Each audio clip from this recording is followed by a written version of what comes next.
Before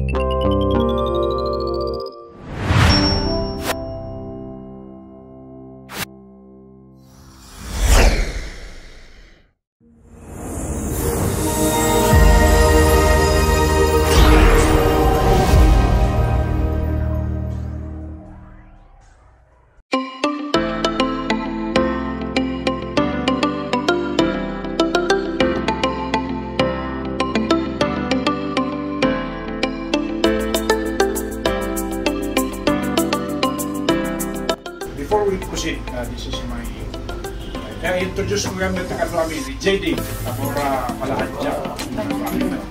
So, may isang akong donate di Pintor mo sa kaya mapipilitan ka nang mag-donate, JD. O, i-announce ko na. Okay. Anyway, pamangkin at son-in-law ni Bong, sino ng Bong Tamora. Pamangkin ni Tony Boy. Okay. At apo ni the late Delvin Palahadja. ABC na. Kaya hindi pa kaya ako isang anyway, is it okay kanya yung mga police nga ko? You'll be part of the project. Okay. Nanay station. Sir, kaya. Deputy. Yes, sir. Nagagawa ko niya i-deputy, sir. Commander. Commander. Mamalin nga report yun natin kasi na-check ni Major Kim Yu dyan. Kabin ka nga the one part of the mural at the police. So what we can probably do is, sino ba kanya ito medyo adapted talent na the art? Tama? Hindi baltang. Kawan. Medyo yung stasyon yung mga natin kumain. Pagkat nga makipin, anyway, ado kami nga may mga artist nga tumulong. Siguro yung layouting, you can help like when we will paint the wall. Yan. Siyempre, sinigyan ba kayo? Type B uniform. And you come up with a concept anyway, di mangyari lang tata, we will just launch it. Yan. Yung signal nga, we will start the project. At panunod kayo no, you have 24 hours to think. Kasi yung mga barangay, kanya the concept will come. Basta in our case, as the barangay suggests, it's kabayanihan. So the bayanihan must be there. Okay. So what would you like to, I'll start with the SK, anong gusto mong bayanihan na ilagay natin yung pinto? Sa kabataan, tapos punta tayo sa senior edition. Younger edition. Kaya naisip ko ba?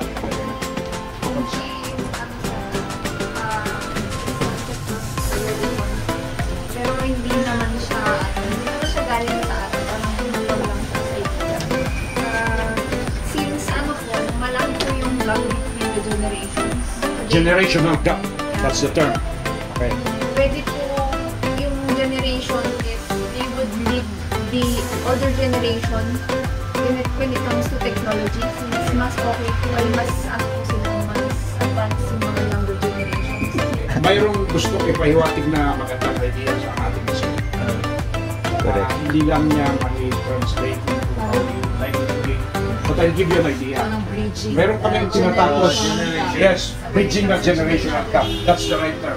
Yan tinalpas mo, darling na ako. Nursing. Amoy pa hindi nagkapitan ng Kabatat Norte for terms nga nung usap niya. The first secretary, nurse na license. Second secretary, nurse na license. Third, Gana Fort, nurse na nalalayong din license. Amoy ba, yung may isa nag-try mamintalungal ng Purwan Tagawa. Talo, nagapunta. Anyway, Kanay na rin sa session. hindi, maganda yun, nakuha niya yun. Yung generational gap, you have to bridge that. You have to somehow connect this technologically advanced youngsters of today to the not so behind the older generation. Hindi senior, older. Mas magandang pakinggan. My bridge. I'll give you an example. Doon sa South Sanitary Camp, kanya tinaramid ni Jai. On the left side, basketball court, we painted the old sanitary camp na noon pa. Meron pang incinerator doon, may mga nagre-recycle, pile ng mga garbages kasi that used to be the sanitary camp area. And then on the right side, the modern day salt sanitary camp. So, paano natin pagkasawahin yan? Kasi hindi tayo pwedeng basta pumunta sa mall na wala tayong concept na gagawin. Ang idea ni SK Chairman, gagawin natin yung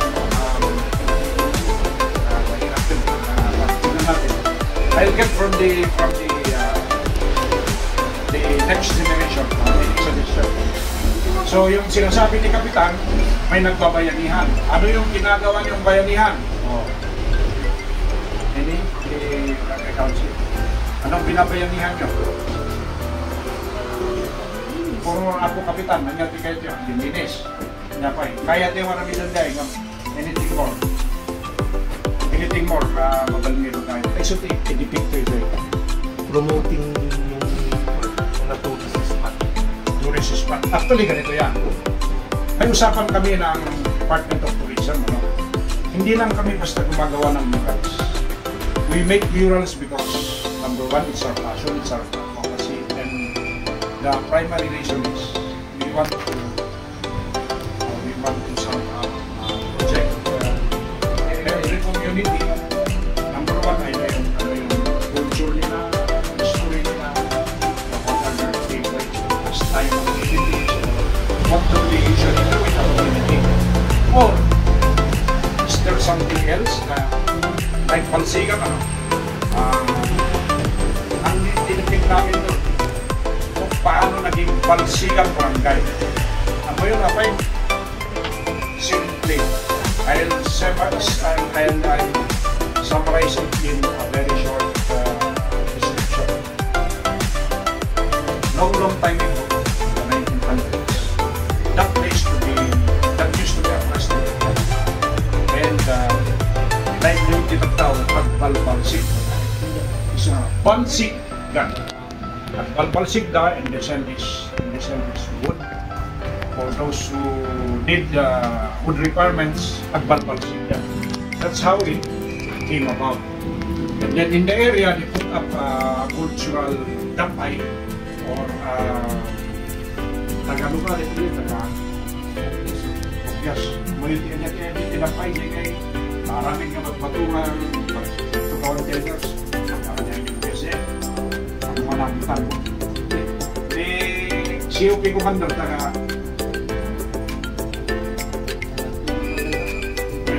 Kaslakas Jay. And then they built an area made of stones, and that's where they settle disputes, they discuss when to schedule a wedding, at dahil sangko ay partiyan na yung magulong-ulay na something like that. Ijay, we run event center. So maybe we can come, of course, as the term implies, your barangay will be depicted as bayanihan. You will be mural number 30. I-target may kumanda na December, aramin natin 30 barangay sa mag-mural din. Nung na-exit min. So I was very happy din ang contact ko yung alam. I immediately aramin natin because this is monumental.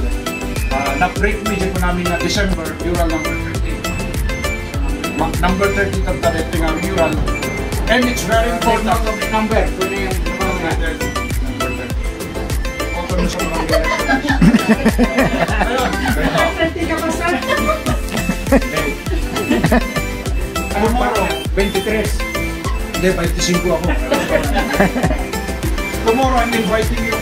We will launch the Department of Tourism Love the Philippines mural at Cannon Road, Camp 7. It will be a national mural, a project of the Department of Tourism. I am the lead artist. There are 19 of us who made that. And it will be inaugurated 9 o'clock tomorrow. It will be a national event. You can come. You can come and watch the event. And then it will be open to the public. let's also draw that here. Ganito ang mangyayari niyan. We will make your place a tourism destination, a creative space, a creative hub, pang Instagrammable. So, kaya ito ang una kong naisip kasi the younger generation of today are so advanced in terms of, So innovative. So, baka pwede tayong maglagay sa wall ng something na it will attract the attention of local and domestic, local and even foreign tourists. Doon sa Bansigan, may mga ginawa kaming kunwaring pag-upuan mo, mag-picture, or may nagsumasayaw, ilagay mo yun. Doon sa first road Quezon, ganun ang ginawa namin. Silhouette na, di ba, pag pumunta kayo sa Wright Park, meron yung mag-picture ka sa men's view, yung gano'n, nilalagay mo yung ako doon, di ba? Picture ka. Kasjay ko ba, garamit ito kasjay na mabaling na in first road Quezon, ibiran yung first road Quezon, kalimuno kasi din natin several shadows na where you can have your Instagram. So, I am not asking you to decide now. Let's just launch it today. It will be a work in progress. Kung halimbawa, matulong ka din ang pay, bigla kayo na nagtagayot pa, dala tagayot mo ay kabin na take note of that and then following day, we will take that. Okay. So, maybe what we can do is during the launching, ang kapay nakita nga exactly sa viewer, napinturan ba din yung primer ang kayo? So what we will do today is to apply primer paints and then sibayangihan ko siguro ang effective by the layout na. Yeah. That's just the layout. We will just finalize it in the days to come.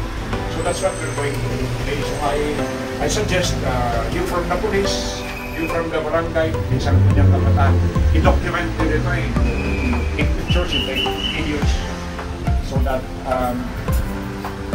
together let us make history for your community. Because this will be the first mural in Tamayanian. Di ba?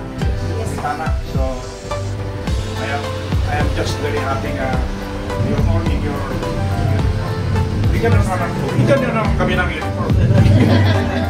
So that's it. Anything more?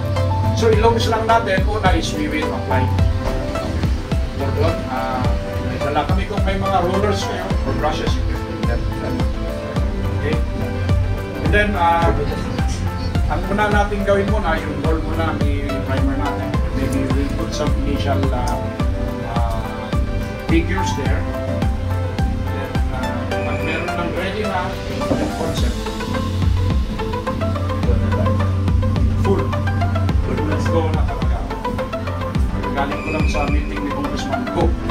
Go! Okay, so that's what we're going to do. Any questions?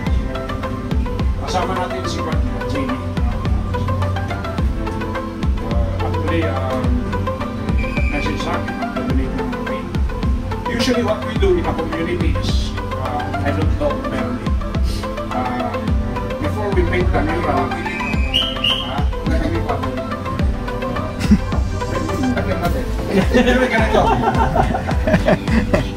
ilan ang members mo ng SK? Tatlo pa lang. Tatlo. Hindi, yung members like registered. Kasi what we can do is, here inside, we will open a free art lessons class and we will discover kung sino yung mga pwedeng sasama rin. Kasi not all of you ay pwede namang mag-paint.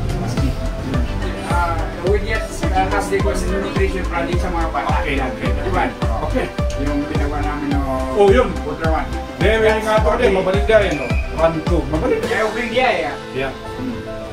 Can we organize one year while we are doing the mural project para kung may ma-discover tayo? I open kasi free art lessons class, an art residency class sa Athletic Ball at the art class. We teach the young and even the older ones.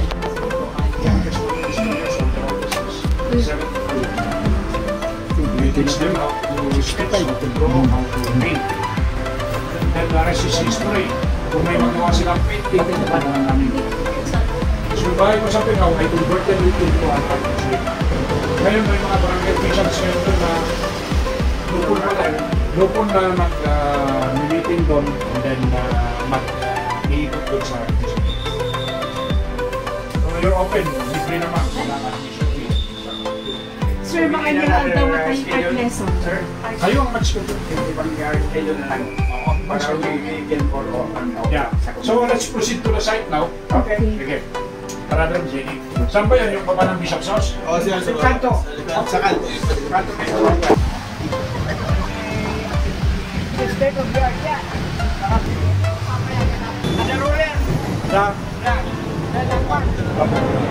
Itong murals ay na-conceptualize last year nung after na matapos itong project ng retaining wall ng DPWH. And we thought in support of the city's being a heritage city na kinakailangan natin na in our way, in our quest for a heritage city, kinakailangan every one of us in this city should support in whatever you can for this endeavor. Kaya nga nung nakita namin yung effect nung mural sa BGH, yung BGH muna. So we thought na itong black wall na ito, we can make use of that to na mai-present natin kung ano man ang kwan. Katulad ko sa barangay namin, kung paano naging barangay, yung history ng barangay, then also the role of the church in the development of the city. Yun ang dalawang bagay na gusto namin may defect dito. But sa kanilang consultation kanina, lumalabas na yung youth natin, they want also to participate. Kasi they mentioned nga na nagkakaroon na ng parang gap ngayon from the olden days to the present. Kasi sa ngayon, most of the one, they are more on technologies na. Kaya nalilimutan din natin yung history ng ating lugar. Kaya this is done para maging reminder din sa mga youth natin. At the same time, with that, isang nagiging tourist attraction din ng city. Parang supported din natin sa tourism development. Magandang araw sa ating lahat. Wow, nag-isama ang panahon. Napakinggan ko yung salita ni Kapitan Marina. Sabi ko kayo, marami kang pinagyan. Kaya ang barangay na lang. So sa inyo mga kapatid, sa barangay, barangay na siya ng magsimula. Kasi kita, hindi ka president ng kami. I'll be very sure.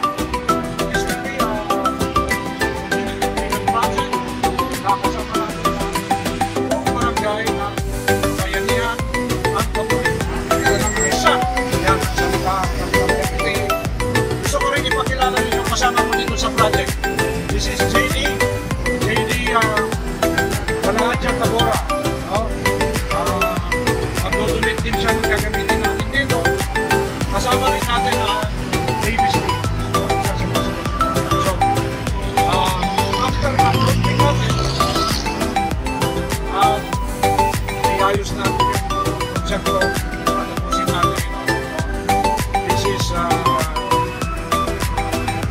historical, I would say, kasi na-break namin yung target namin.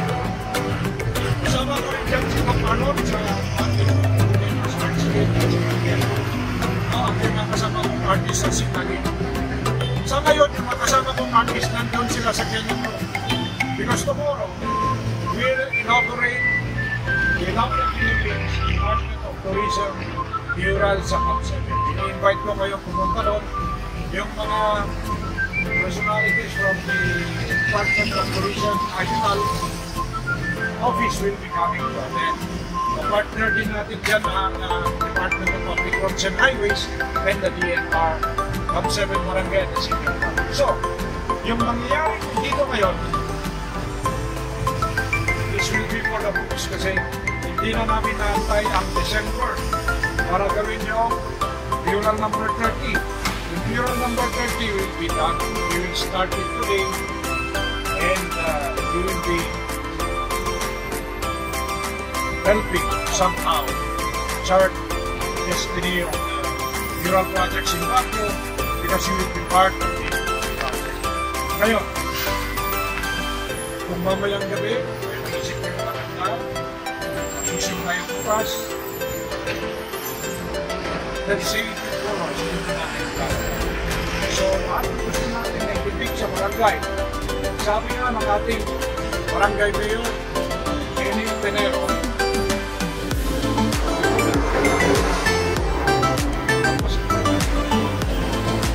ang pangalan ng inyong barangay, my brother, Elijah Colomos, this is my brother, Father Joey. Nalamin natin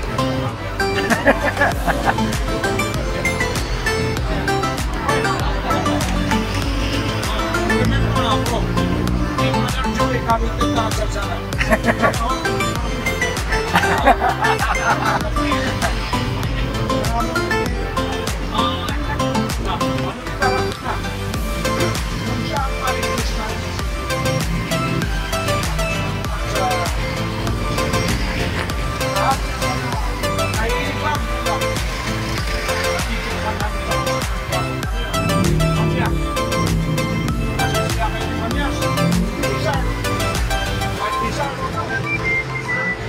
Siguro ikat na kasi sila kayo.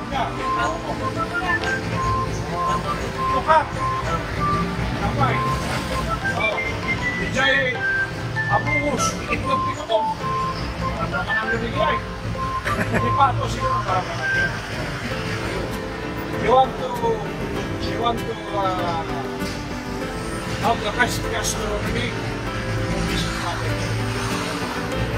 So, ito ay nakikita natin. So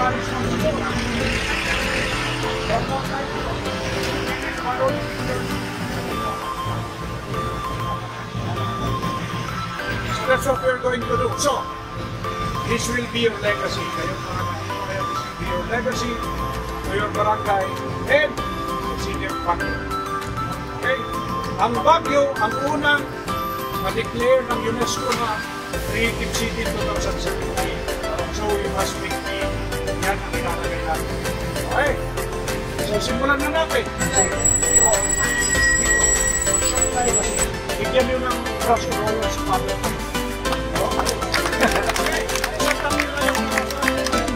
Let's do it! Let's do it! Ceremonial ka lang. Okay. You can take pictures and videos. You will see all regional news from Mamala Kalasay.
Please. Patay ko dito tayo. Dito ka, Jenny.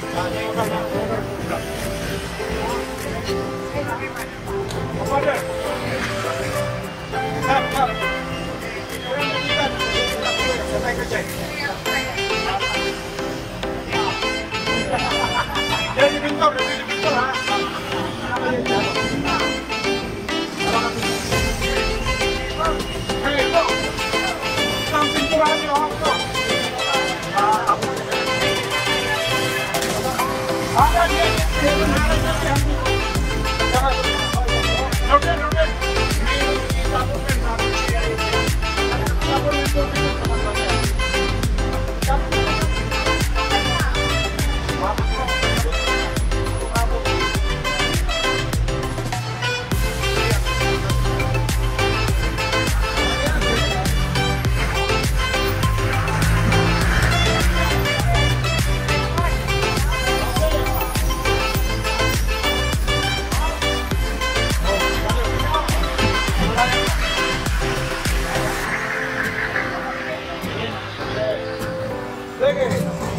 Ano?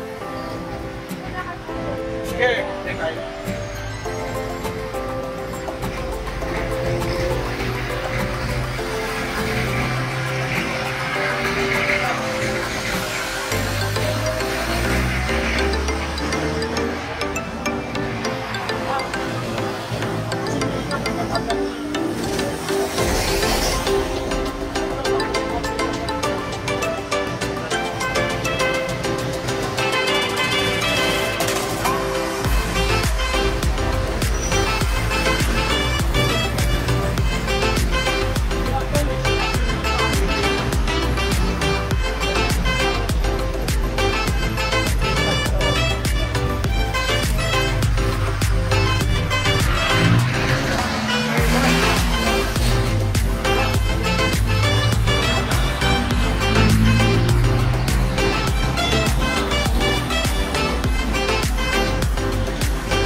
Pintuan nyo rin yung isang side dito na dati.